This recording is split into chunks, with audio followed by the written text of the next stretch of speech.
오늘은 로마서 7장 1절에서 6절 말씀을 중심으로 율법에서 해방된 그리스도인의 모습에 대해서 살펴보려고 합니다.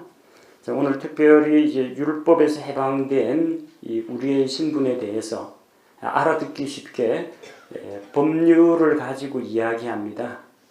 당시 로마의 법, 그리고 오늘날에도 똑같이 적용되는 결혼에 대한 법을 가지고 이야기합니다. 그래서 결혼관계의 예화를 통해서 우리의 신분을 살펴보도록 하겠습니다. 먼저 우리가 알아야 할 것은 이 법은 살아있는 사람들을 대상으로 합니다. 법은 살아있는 사람이 지켜야 할 사회적인 약속이라고 할 수가 있습니다. 죽어가지고 지금 관속에 들어가 있는 사람은 법을 지킬 수도 없고 법을 어길 수도 없고 죽은 사람을 어떻게 심판할 방법도 없습니다. 물론 옛날에는 대역죄인의 경우에는 무덤을 파헤쳐 가지고 부관참시라고 하죠. 그 시체를 난도질하고 시체에 채찍질을 하고 모욕을 주는 일도 있었지만 이미 죽은 시체에게는 아무런 고통도 느껴지지 않고 그게 형벌이 될 수가 없습니다. 법은 살아있는 사람만을 대상으로 한다는 겁니다. 사람이 죽으면 모든 관계가 끊어집니다.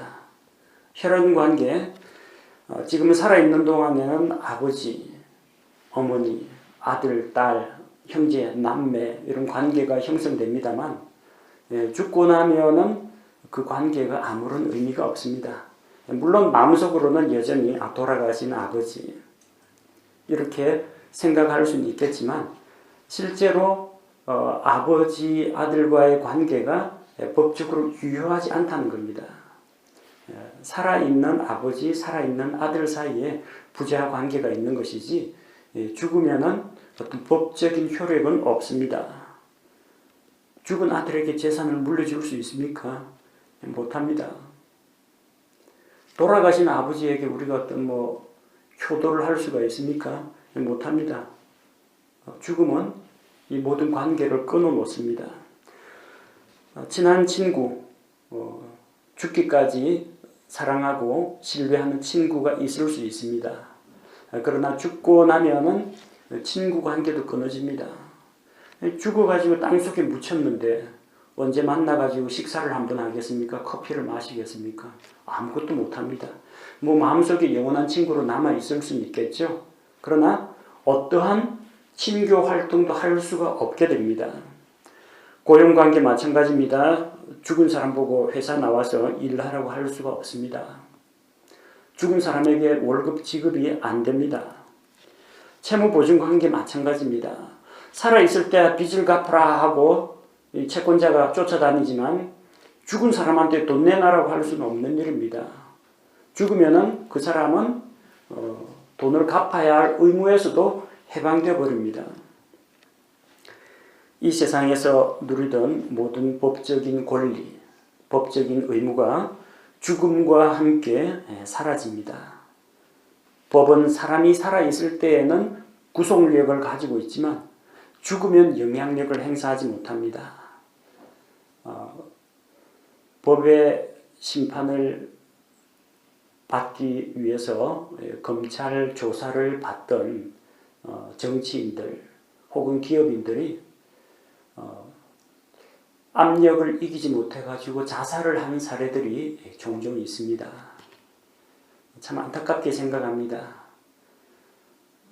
하나밖에 없는 생명을 그렇게 내던져야 했을 만큼 아마 절박한 무슨 사정이 있었으리라고는 생각합니다. 그러나 만약에 살아있는 동안에 자기 죄의 문제를 해결하지 못하고 예수 그리스도를 구원자로 만나지도 못하고 그냥 음독자살하고 목매자살하고 투신자살하고 그래버리면은 이 세상에서 당장 어떤 법의 추격은 피할 수 있겠지만 죽은 이후에 영원한 지옥에서 형벌을 받을 수밖에 없습니다. 그래서 유족들에게도 참 안타까운 소식이지만 만약 구원받지 못한 사람이 그렇게 목숨을 끊었다라는 이야기를 들으면 개인적으로 참 마음이 아픕니다. 일반 법은 사람이 죽으면 더 이상 경찰이나 검찰에서 수사를 하지 않습니다. 그 사람을 붙잡아다가 재판석에서 신문을 할 수도 없습니다. 이미 죽은 사람에게 무슨 사형을 언도하겠습니까?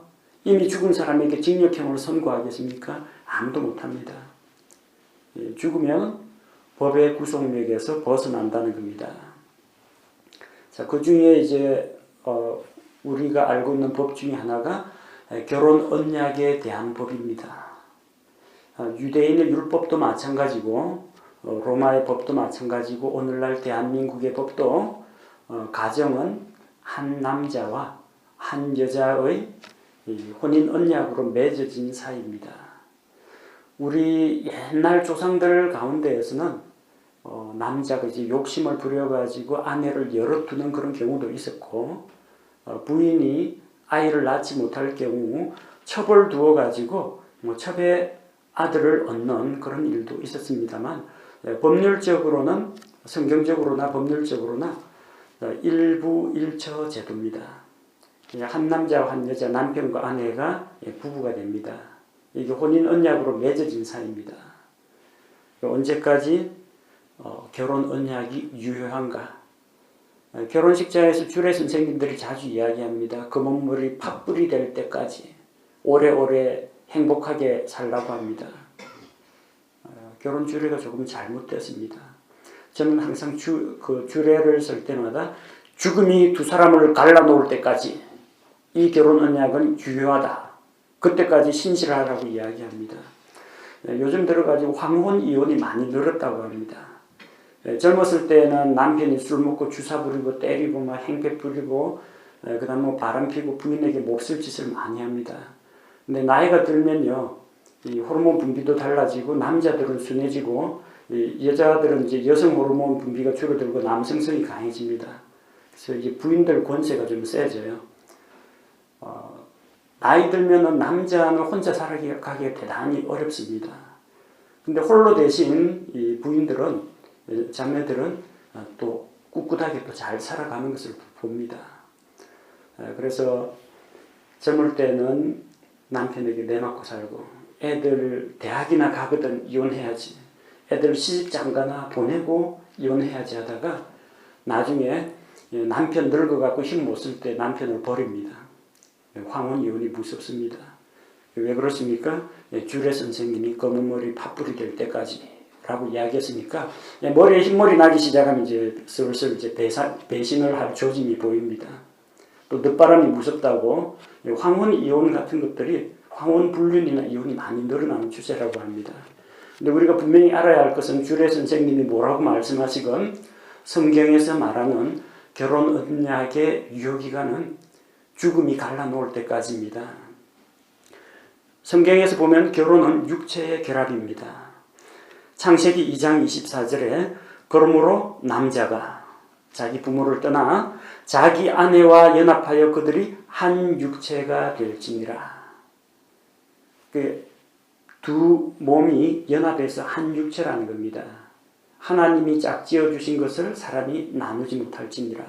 한 몸이기 때문에 나눌 수가 없어요. 이게 두 육체가 그냥 결혼 언약 밖에서 그 경제 공동체, 살림 공동체로서 그냥 동거하고 있다면 이거 언제든지 갈라설 수가 있습니다. 하지만 두 사람이 혼인 언약 안으로 들어오면은 두 사람이 하나로 묶인 상태입니다. 한 육체입니다.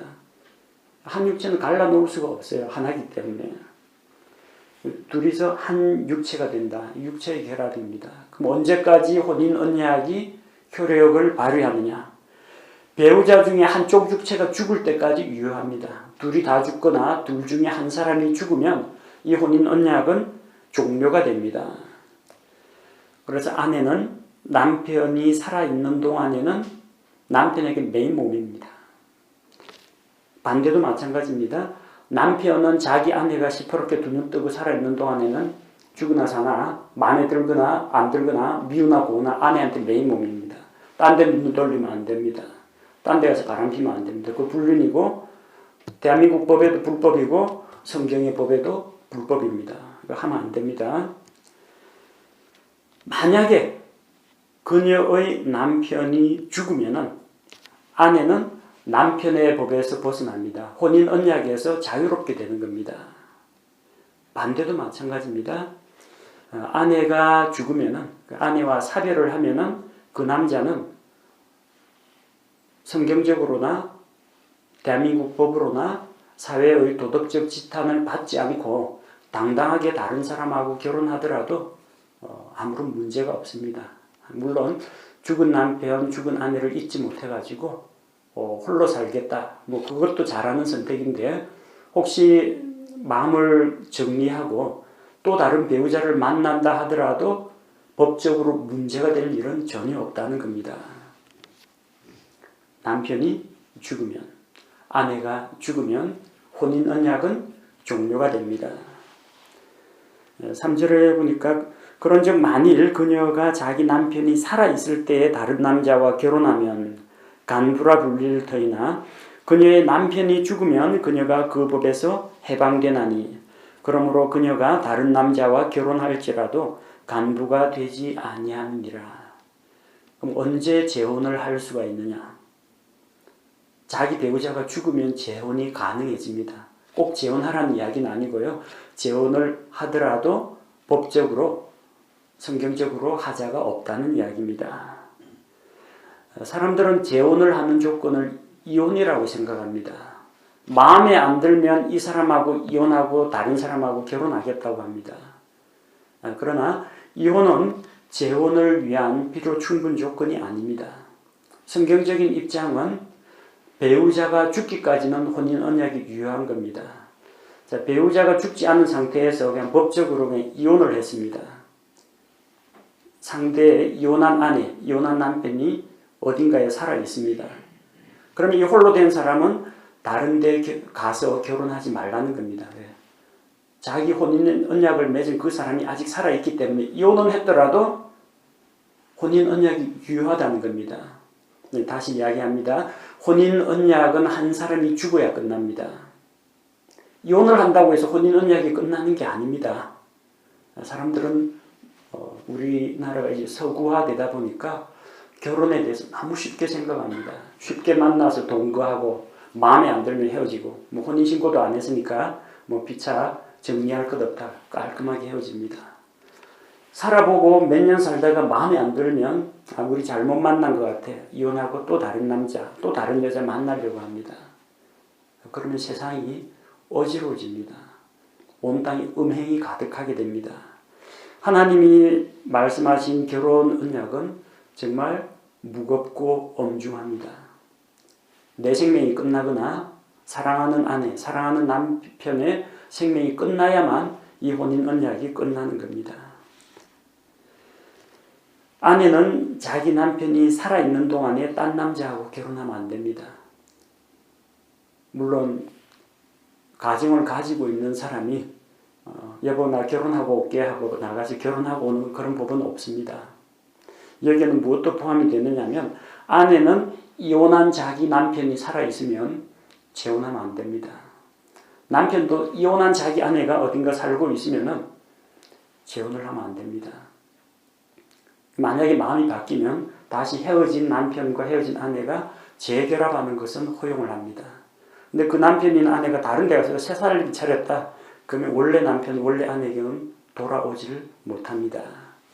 정말 결혼은 신중하게 해야 됩니다. 이혼은 성경의 원칙을 따르자면 하지 말아야 합니다. 그러나 정말 극단적인 경우 남편에 의해서 그냥 생명의 위협을 받거나 이 자녀들 교육이나 안전이 문제가 된다. 그럴 때는 정말 눈물을 머금고 어쩔 수 없이 이혼을 해야 하는 불가피한 상황도 있습니다. 그러나 그런 경우라도 혼인 언약은 유효하기 때문에 지켜야 한다는 겁니다. 자, 여기서 왜 남편과 아내 이야기를 하고 있느냐면요. 결국 이야기하고자 하는 바는 남편과 아내의 그 결합 언제까지 유효하다고요? 살아있는 동안 유효합니다. 그러면은 율법과 우리와의 관계는 어떠한가? 서두에서 이야기했습니다. 법은 사람이 살아있는 동안에만 구속력을 갖습니다. 이 남편과 아내를 통해서 이야기하고자 하는 바가 뭐냐면 율법과 우리의 관계는 언제까지 유효한가 하는 겁니다. 우리가 살아있는 동안 유효합니다. 자, 4절에 보니까 그러므로 내 형제들아 너희도 그리스도의 몸으로 말미암아 율법에 대하여 죽게 되었나니 이것은 너희가 다른 분 곧 죽은 자들로부터 일으켜주신 분과 결혼하게 하려 함이요 또 우리가 하나님께 이르는 열매를 맺게 하려 함이라. 자, 이 4절에 나오는 내용을 보니까 우리가 죽은 자들로부터 일으켜주신 분 누구예요? 예수 그리스도. 예수 그리스도와 결혼하게 하려 하며 이야기했죠. 이전에는 누구하고 결혼했느냐? 우리는 율법과 결혼한 존재입니다. 아니 내가 언제 율법하고 결혼식장에 들어간 적이 있습니까? 그때 율법과 나 사이에 줄에는 누가 섰습니까? 우리가 결혼식을 올린 건 아닌데 무엇을 이야기하느냐면 우리가 살아있는 동안 법은 우리에게 구속력을 갖고 있습니다. 그것이 마치 남편과 아내가 서로 상대 배우자가 살아있는 동안에는 상대방에 대해서 구속력을 갖고 있는 것과 똑같다는 이야기입니다. 살아있는 동안은 구속력을 갖는다. 죽으면 해방된다. 결혼 언약과 율법의 공통점이 바로 그거기 때문에 이 예화를 통해서 율법과 먼저 결혼했던 우리 그리고 예수 그리스도와 결혼한 예수 그리스도의 신부 교회에 대해서 이야기하고 있는 겁니다. 자, 예화에 보면은 우리가 예전 남편이 있습니다. 예전 남편은 율법입니다. 옛 남편은 우리 옛 사람이 아닙니다. 어떤 주석가나 어떤 설교자는 옛 남편, 옛 사람, 내가 옛 사람에게 매여 있었는데 이제 뭐 옛 사람을 벗어버리고 새 사람을 입었다 하는데 옛 남편은 옛 사람이 아닙니다. 만약 옛 남편이 우리 옛 사람이라면 자기가 자기하고 결혼해야 됩니다. 이건 성경적으로 맞지가 않습니다. 결혼은 한 남자와 한 여자가 하는 것이지 남자인 사람이 자기, 옛사람도 남자겠죠. 남자가 남자로 여자가 여자와 결혼하는 것은 성경적으로도 법적으로도 맞지가 않습니다. 옛 남편은 율법을 말합니다. 이미 우리가 앞에서 로마서 1장에서 3장 말씀을 통해서 유대인이나 이방인이나 우리가 모두 율법의 지배하에 있다고 했습니다. 유대인들은 명시화된 율법의 말씀을 명문화된 율법의 말씀을 직접 받았습니다. 십계명을 받았고 구약의 율법의 말씀을 받았습니다. 이방인들은 시내산에서 율법을 받은 적은 없지만 하나님께서 우리 마음에 새겨놓은 율법이 있습니다. 그래서 우리 마음속에서 어떤 일을 할 때 내 마음속에서 지지하거나 반대하거나 변호하거나 마음의 법정에서 막 토론이 벌어지죠. 우리 마음속에 옳고 그른 것을 판단하는 기준이 이미 세워져 있다는 겁니다. 유대인이든 이방인이든 이제 모두 율법 아래 있는 사람들입니다. 그런데 율법이라는 그런 남편과 결혼한 여자의 운명은 어떻게 되느냐? 옛 남편인 율법은 우리가 착한 일을 했다고 보상을 주진 않습니다. 법 잘 지키면 상 줍니까? 교통신호 위반하면 범칙금 나옵니다. 근데 내가 파란불에 정확하게 지나가고 빨간불이면 딱 멈춰섰으니까 모범 운전자 해서 표창을 받느냐? 법 지키는 게 당연한 겁니다. 안 지키면 벌 받고 지켜도 잘한 건 없습니다. 당연히 해야 될 것을 한 겁니다. 가정생활이 이렇게 되면 얼마나 재미없겠습니까?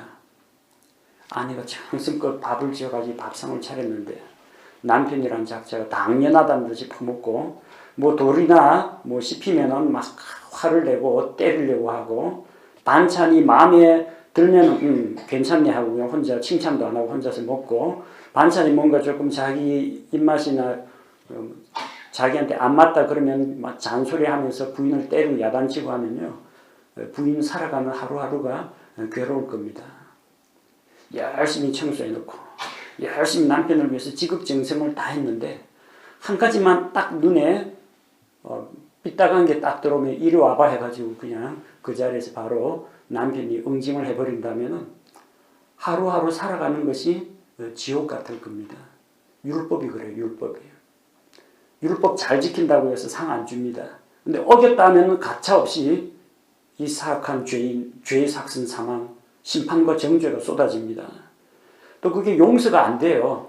율법은 용서하는 기능이 없습니다.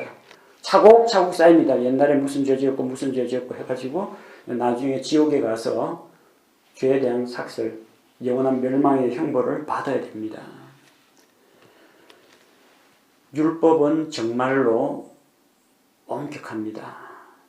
여러분 그 남편 중에서 부인이 청소 잘했나 잘못했나 돋보기 갖고 딱 보는 그런 남편이 있으면 여기 먼지 하나 발견됐다, 티끌 하나 발견됐다, 이거 봐라, 네 눈에는 이게 안 보이나, 이런 남편이 있으면 화가 치밀겠죠.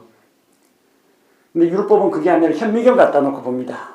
여기 이 세균이 안 보이느냐, 이걸 왜 소독 살균 닦지 않았느냐, 나한테 조그마한 결점이나 마음속에 어떤 잡념이나 그리고 하나님을 반역하는 생각이나 음탕한 생각이나 순간적인 뭐 낮잠이나 게으름이나 이것만 발견돼도 당장 현미경을 딱 들이대고 정밀을 검사해가지고 이 사악한 죄인 심판과 정죄가 떨어진다는 겁니다. 죄를 많이 지었던 적게 지었던 큰 죄를 지었던 좀 작은 죄를 지었던 어쨌든 율법은 비판하고 정죄합니다. 그 결과 심판과 형벌을 받게 된다는 겁니다. 제가 잘못해서 앞으로 잘할게요 하더라도 필요 없어 하고 이미 저지른 죄는 결코 용서가 안 됩니다. 앞으로 우리가 아무리 이번만 용서해 주세요, 내가 다음부터는 착하고 바르고 선하게 의롭게 살겠습니다 하더라도 앞으로 아무리 착하게 살아도 옛날에 지은 죄 문제는 용서가 안 된다는 겁니다. 이 남편 죽었으면 좋겠는데 명이 찔겨서 또 죽지도 않아요. 왜? 이 율법은 하나님의 말씀입니다. 마태복음 5장 28절에 보면은 하늘과 땅은 없어질지라도 천지는 없어질지라도 내 말은 없어지지 아니할 것이다. 율법의 1.1획도 결코 떨어지지 않는다고 했습니다. 이 세상 천지가 다 없어져도 율법의 1.1획도 변함이 없다는 겁니다. 율법은 안 죽어요. 모집 남편 만났죠. 뭐 율법이 사악하다는 이야기는 아닙니다. 엄격하고 비판적이고 꼼꼼하고 인정사정 없고, 물론 율법은 선한 하나님의 기준입니다. 근데 나한테는 견디기 힘든 남편이라는 거예요. 그래서 평생 동안 이 죽지도 않는 이 율법에 매여가지고 살다가 죽으면은 어떻게 돼요? 율법의 요구에 의해서 죄 대가를 치러야 한다는 겁니다. 이게 율법 아래 있는 모든 사람의 운명입니다. 유대인이나 그리스인이나 남자나 여자나 율법 아래 있는 우리는 모두 다 이런 신세라는 겁니다. 그래서 율법과의 그 결혼 관계를 끊어버리려면 어떻게 해야 되느냐? 둘 중에 하나가 죽어야 됩니다. 결혼 언약이 끊어지려면 어떻게 돼요? 남편이 죽든지 내가 죽든지, 아내가 죽든지 내가 죽든지. 그래서 그냥 자기가 그냥 죽으면 되는데 꼭 견디다 못해 남편을 살해하거나 아내를 살해하는 너 죽고 나 살자 뭐 이런 사람들이 있어가지고 결혼 생활이 또 다른 문제를 불러일으킵니다. 근데 이 남편을 죽였으면 좋겠는데 율법은 하나님의 말씀이라서 없어지지도 않고 죽지도 않고 변개되지도 않습니다. 그럼 방법이 뭐가 있어요? 네가 안 죽으면 내가 죽어야지. 율법이 안 죽으니까 내가 죽을 수밖에 없다는 거야. 근데 억울하지 않습니까? 평생 동안 이렇게 바르게 살려고 착하게 살려고 발버둥 쳤는데 그럼에도 불구하고 우리는 죄에 길들여진 이 육신 때문에 죄를 짓고, 그래서 내가 그냥 자살을 한다고 해서 이 죄가 없어지느냐? 없어지지 않습니다. 일평생 율법에 매여가지고 종로로 다니면서 살다가 결국 마지막은 사망이라는 겁니다. 죄의 문제를 해결하지 못하고 죽으면, 그냥 죽으면 뭐 이 땅에서는 법이 나에 대해서 어떻게 조사하고 신문하고 하지 않겠지만 죄를 안고 그대로 죽으면 우리를 기다리고 있는 것은 영원한 형벌밖에 없다는 겁니다. 죽더라도 좀 보험을 들어놓고 죽어야 됩니다. 안전하게 죽어야 됩니다. 어떤 방법이 있느냐? 4절에 나오는 것처럼 너희도 그리스도의 몸으로 말미암아 율법에 대하여 죽게 되었나니. 예수님이 십자가에 달려 죽으실 때 내가 예수님의 십자가 죽음을 내 것으로 받아들이고 그리스도와 연합한 자가 되면 되는 겁니다. 그럼 예수님 십자가에서 죽으실 때 예수님께서 내 모든 죄를 예수님의 계정에다가 집어넣고 내 죄를 대신 담당하고 예수님이 죽으시는 겁니다. 그러면은 내가 죄에 대해서 죽은 겁니다. 내가 율법에 대해서 죽은 겁니다. 율법이 죄의 삭슨 사망이라는데 난 이미 예수님과 함께 죽었다. 더 이상 내놓을 생명이 없다. 율법과는 무관한 자가 되었다는 겁니다. 그래서 그리스도의 몸으로 말미암아 이게 중요한 겁니다. 율법에서 벗어나기 위해서는 자살을 해야 된다. 그 이야기가 아닙니다. 예수 그리스도의 몸으로 말미암아 십자가에 달려 죽으신 예수 그리스도의 그 몸으로 말미암아 내가 그분의 몸에 연합하면은 그분의 죽음에 연합한 자요. 그분의 죽음 안으로 침례를 받은 자라고 우리가 6장에서 이미 살펴보았습니다. 내가 그리스도와 함께 십자가에 못 박혔나니.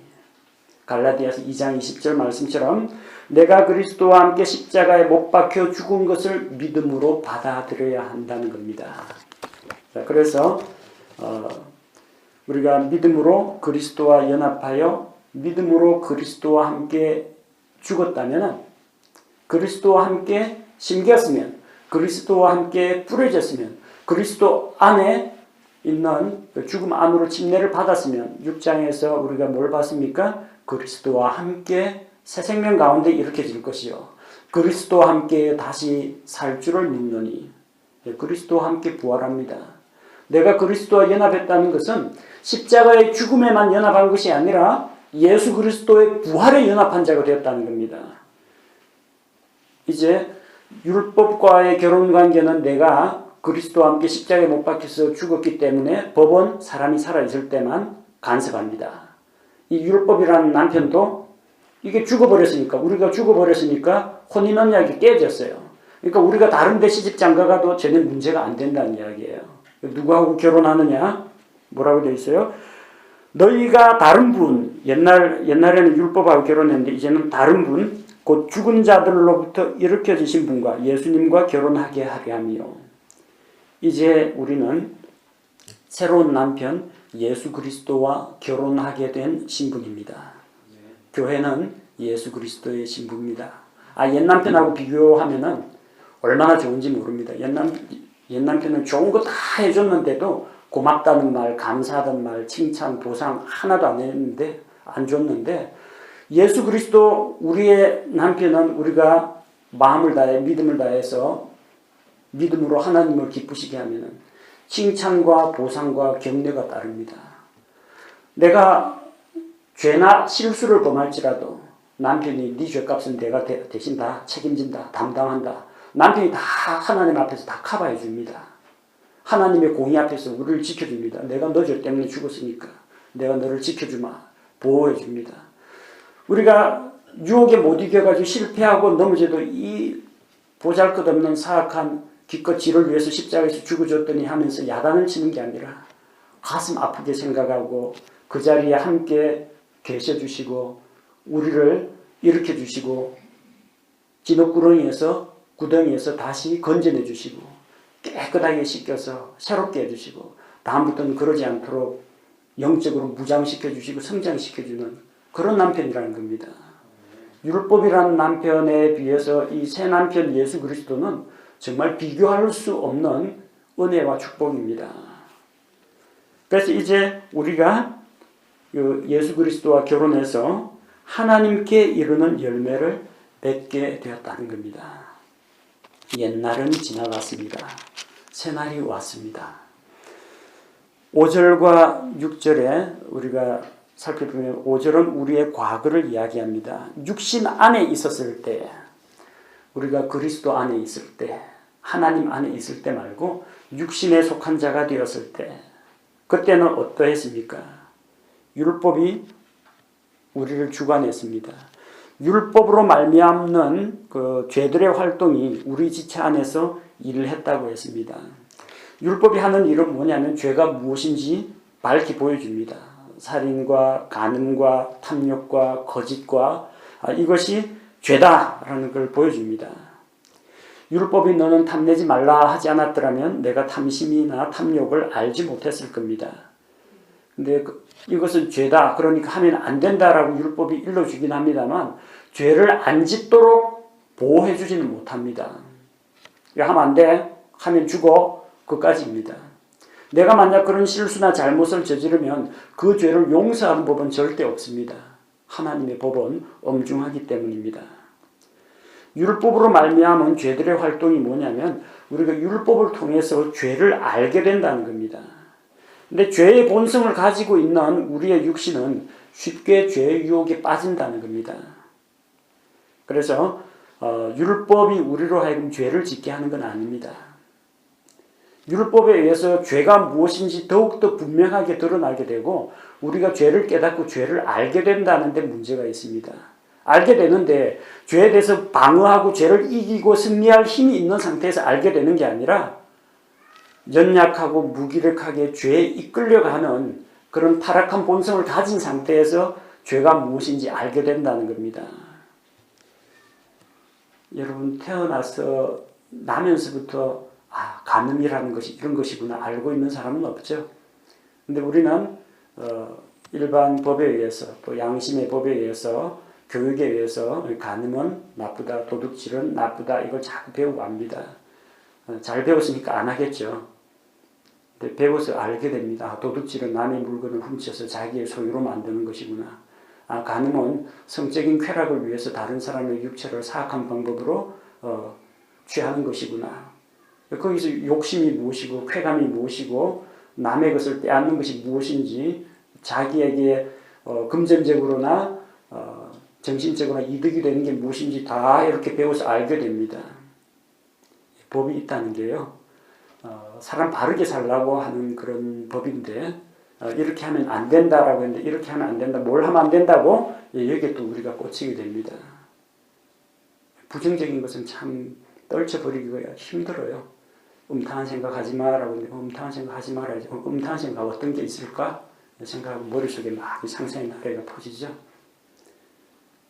이 율법에서 하라 하지 마라라는 이런 명령들이 우리로 하여금 죄가 무엇인지 세상에 얼마나 다양한 죄가 있는지 그것들을 다 알게 해준다는 겁니다. 율법은 그렇게 다 알았으니까 죄지으라는 게 아니라 이게 죄니까 하지 말라고 일러준 건데 우리 육신이 연약하다 보니까 그런 유혹에 죄의 속임수에 너무나 쉽게 넘어간다는 겁니다. 그게 율법으로 말미암은 죄들의 활동입니다. 율법의 활동이 아닙니다. 율법은 죄를 지적해주고 그렇게 하지 말라고 경고하고 죄지은 자를 처벌하는 기능이 있지 사람들을 유혹해서 죄 짓도록 만드는 게 아닙니다. 자, 그래서 율법으로 말미암은 죄들의 활동이 우리 안에서 일해서 그 결과가 사망에 이르는 열매를 맺게 한다고 했습니다. 자, 새롭게 된 우리는 예수 그리스도와 결혼한 우리는 4절에서 하나님께 이르는 열매를 맺게 되었는데 이전에 과거에 육신 안에 있었을 때의 삶을 한번 생각해 보라는 겁니다. 그때는 죄에게 이끌려 다녔고 율법의 지배를 받았고 사망에 이르는 그런 열매를 맺었다는 겁니다. 근데 우리가 달라졌습니다. 6절에 5절에서는 육신 안에 있었을 때 이야기죠. 6절에서는 이제 우리가 율법에서 구출되었나니 현재 달라진 우리의 삶의 모습은 율법에서 구출된 존재라는 겁니다. 율법에서 구출되려면 어떻게 해야 되느냐? 이야기했죠. 율법에서 벗어나는 유일한 길은 죽음밖에 없습니다. 율법에 대해서 죽어야 합니다. 왜냐하면 법은 사람이 살아있는 동안에만 그 사람에게 구속력, 영향력을 행사하기 때문입니다. 그런데 이제 우리가 그리스도의 몸으로 말미암아 우리가 그리스도의 몸에 연합한 자가 됨으로 말미암아 율법에 대하여 죽은 자가 되었다는 겁니다. 따라서 이제 우리는 글자의 낡은 것 안에서 섬기지 않는다고 했습니다. 글자라는 게 뭘 말하느냐면 율법의 법조문을 이야기합니다. 낡은 것이라는 것은 지나간 것을 이야기합니다. 옛 율법을 이야기합니다. 이제는 옛 율법의 명령에 따라서 살지 않고 영의 새로운 것 안에서 섬긴다는 겁니다. 오해 없이 들어야 됩니다. 그러니까 이제부터는 법 안 지켜도 된다는 이야기죠. 그 이야기가 아니고요. 옛날에는 율법에 매여가지고 안 하면은 이것을 하라고 했는데 안 하면 죄고 하지 말라고 했는데 하면 죄이기 때문에 죄 안 지으려고 발버둥을 쳤습니다. 처벌 안 받으려고 발버둥을 쳤는데 이제는 그 법조문 지키기 위해서 내가 존재하는 것이 아니라 영의 새로운 것 안에서 우리의 영은 새로 태어났습니다. 하나님의 자녀로 새로 태어났습니다. 그리스도 안에서 새로운 창조물이 되었습니다. 새 성품을 입고 하나님을 섬기는 자가 되었다는 겁니다. 율법은 끊임없이 어떤 것을 하라, 하지 말라 이야기합니다. 여기에서 어긋나는 것은 다 죄라고 이야기합니다. 하지만 성령님을 통해서 다시 태어난 우리는 옛 율법을 지킴으로써 어떻게든 살아보려고 발버둥을 치는 것이 아니라 이제 이 죄의 문제, 사망의 문제는 이미 다 해결이 되었습니다. 예수 그리스도의 십자가의 대속과 부활로 해결이 되었습니다. 우리는 이제 제2의 인생, 새로운 삶을 하나님께서 주신 그 은혜를 따라서 새 생명 가운데서 살아가게 된다는 겁니다. 대단히 중요한 말씀입니다. 로마서 7장에서는 결혼 언약을 통해서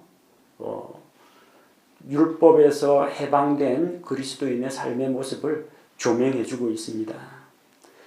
결혼 언약을 통해 맺어진 부부관계는 죽음이 두 사람을 갈라놓을 때까지 유효합니다. 따라서 부부는 죽을 때까지 서로가 서로에게 신실해야 됩니다. 옛 남편 율법에서 벗어난 우리는 이제 은혜 아래에 있는 자가 되었습니다. 율법의 정죄와 저주에서 벗어났습니다.